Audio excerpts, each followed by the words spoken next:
There's no easy way to say it. Getting laid off or fired or outsourced or offshored or whatever excuse they use to let you go from your job, getting laid off sucks. It's absolutely terrible. And I want to talk about why it's terrible and what you can do if it's happening to you right now. Welcome into the channel. My name is Tom, the founder of Vertical Motion.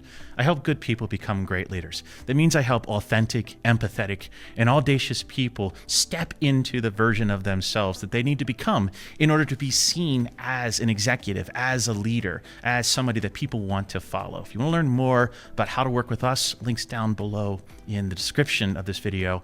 Right now, what I want to talk about is if you are somebody who is in transition, if you've been fired, you've been laid off, or you just lost your job for reasons, it's hurting your identity as much as it's hurting your income.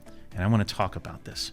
So the reality is that when we are employed, employment offers us more than just money. It offers us structure, community, and quite honestly, external validation that we're good at something, good enough that people want to give us money for what we do. Well, there's more going on here. And the reality is that humans are tribal by nature, and we see our place of employment as a tribe that we're a part of. And when the tribe decides you no longer are part of this tribe, we don't want you here anymore, we don't need you anymore, that feels awful. It's like basically you're being untethered from the identity that you created for yourself as the person who does this great thing for this great organization. And so when this job goes away, when you lose that connection to your tribe, when you lose that validation, when you lose that connection to community and value, you're not just looking for a new job now, you're also now looking for yourself. Because ask anybody, hey, tell me about yourself. Well, I'm a program manager in the defense industry, or I work in marketing in the health tech industry. People talk about what they do, and this is how most people define themselves. And there's tons of data about this, but you know how it feels if you have ever been laid off, that anxiety goes through the roof. Studies have shown that anxiety in unemployed people is way higher than people who have a job. Even if those people hate their job, their levels of anxiety are generally lower than someone who is not being paid right now. Because it's not just about the money, it's about this crisis of self when we have been exited from an organization. And that shame is because we're programmed to link productivity to worth and value. And so this is like the worst thing about this, right? Shame makes you want to be isolated and not be seen. You don't tell people that you've been laid off. You hide the fact that you've been laid off. And like, you might not even change the date on your LinkedIn. You might just pretend that you're still working there for a little while because you're so full of shame. And this is the worst thing to do, is to feel shame about this. You have to call it what it really is. It's not shame, it's grief. Because you are grieving for a future that you had imagined that's no longer possible. Moving up in this organization, doing great things with this organization, leading to better career outcomes. And now all of that is gone. And so is that tribal connection. And if you don't process this grief, what happens is you start just mass applying to anything. Oh my God, I need a job.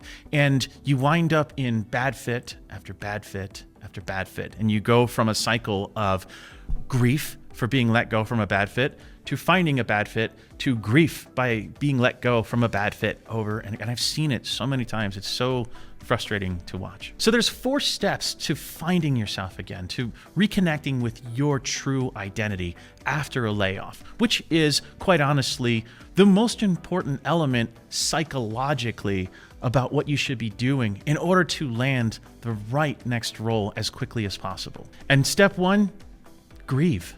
Don't just like shove it under the carpet and forget about it. Like, go through the grief process, right? Accept the feelings of anger and sadness and shame and guilt and doubt and worry. Experience them all. Don't bury these feelings, because if you don't process this emotion, you're not going to get around it. You're going to have to go through it. Set a timer to mourn the loss of your career.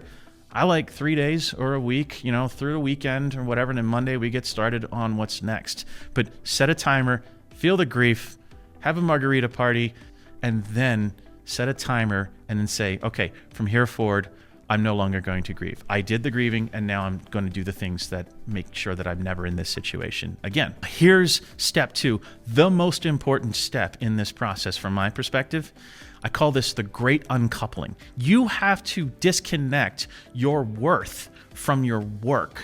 Listen to me again. You have to disconnect your work from your worth. I want you to write down 10 things about you, things that you are that have nothing to do with your career or your job. Are you a parent? Are you a sibling? Or are you an avid reader? Or are you a hobbyist who likes to play guitar? Tell me things about yourself. Write down a list of 10 things about yourself that has nothing to do with your career. This is a way for you to anchor your worth in more than just your career. A career should be a facet or an aspect of your identity, not your whole identity. And remind yourself that you are a multi-dimensional human being capable of a whole lot more than just showing up for a paycheck. Step 3 is all about rebuilding the 3 pillars of structure, purpose, and community.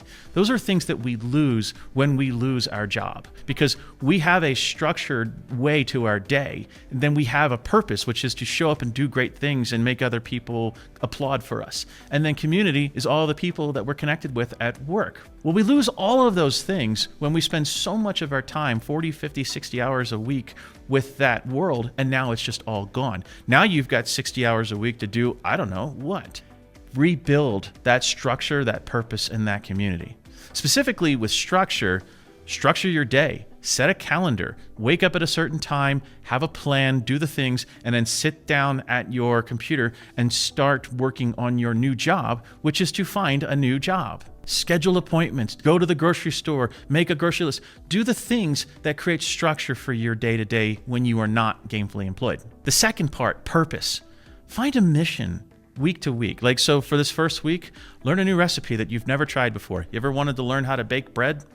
Like, that was everyone's COVID project back in 2020. If you want to just read a book that you've been dying to read for like the last 3 years, but you never had the time, pick things that give you purpose in life again. And then finally, with community, reconnect with people who don't care about your job title. Reconnect with family or friends you haven't talked to in a long time, or your neighbors or your faith community, whatever that is for you. Go connect with people that aren't people you work with, and just reconnect with people, because if you sit there in isolation, all of the bad thoughts will just float around in your head all the time. When you're in community, the bad thoughts go away, and instead they're replaced with actual input from real people. And so those people will help revalidate your worth. I tell people not to be extrinsically validated as much as they possibly can, but the reality is that we are extrinsically validated. And so you have to find a source of that extrinsic validation in community. Structure, purpose, community. Rebuild these 3 pillars and do this right away. So go through the grieving period and then rebuild these pillars immediately. And fourth and finally here, reframe the narrative here. A layoff is something that happened, not who you are. Just because you were laid off doesn't mean that you now define as a laid off person. Like, don't do that. Instead of saying like, I failed, you say, I'm in transition. I'm moving from chapter to chapter in my life. And quite honestly, ask yourself, was I even happy? Why was I so attached to that title, to that job? Use this transition period as one of the rare opportunities that we get to actually design our lives with intention. So to sum up here, job loss is a disruption to your life, but losing your identity is the real threat here. When you rebuild those pillars, you actually build an unshakable foundation that you stand on. And if you get laid off in the future, you'll be better prepared for it. Go through the grieving process, refocus on those 3 pillars, reframe the narrative. Now, finally, I want you to ask yourself, who are you? Not what is your job, not what is your industry, not as what your career. Who are you? Ask yourself that question honestly right now. And if you can answer that with more than just, I'm a professional such and such that does a thing for this industry. If you can answer that, like, I'm a father, I'm a husband, I'm a leader, I'm a teacher, I'm a student, I'm learning all the time. Those are how I define myself. Not that I am a executive career coach who's doing a YouTube video. I am a leader, I am a father, I am a follower, I am a learner, I am all these things. What are you? Who are you? And ask yourself that question. And that will help you get through challenges in life where we sometimes find ourselves in transition. I've been in transition myself. I know how awful it feels.